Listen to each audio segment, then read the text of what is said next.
আজকে বলবো রাহু আর মুড নিয়ে। চন্দ্র রাহু কম্বিনেশনে কি কি নিতে পারে। মায়ের মধ্যে একখানা সবসময় পাবেন যে একটা ইলিউশনস থাকবে। দ্বিতীয় কথা, মা ট্রাভেল করতে ভালোবাসবে। হ্যাঁ, মা ড্রিমার হবে, মানে যে কোনো কিছু নিয়ে একটা স্বপ্ন দেখতে ভালোবাসবে। ডিসপুট মায়ের জীবনে থাকে।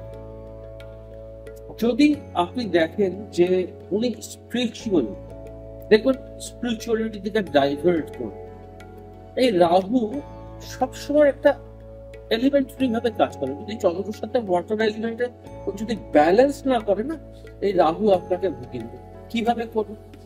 এটা যেমন 24 বছরে আপনার অ্যাক্টিভ হয়, 24 বছর অব্দি আপনাকে একটা ডিস্টার্বেন্সের মধ্যে রাখতে পারে।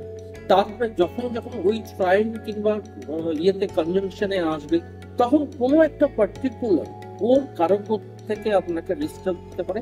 এইভাবে অ্যালাইনমেন্ট ওয়াইজ আপনাকে কিছু না কিছু ডিস্টার্ব করে। হ্যাঁ, আবার বলছি একটা কথা, এই রাহুর ক্ষেত্রে কিংবা কেতুর ক্ষেত্রে আপনি পাথর তাবিজ কবজ করে কিচ্ছু হবে। Alignment is the main thing.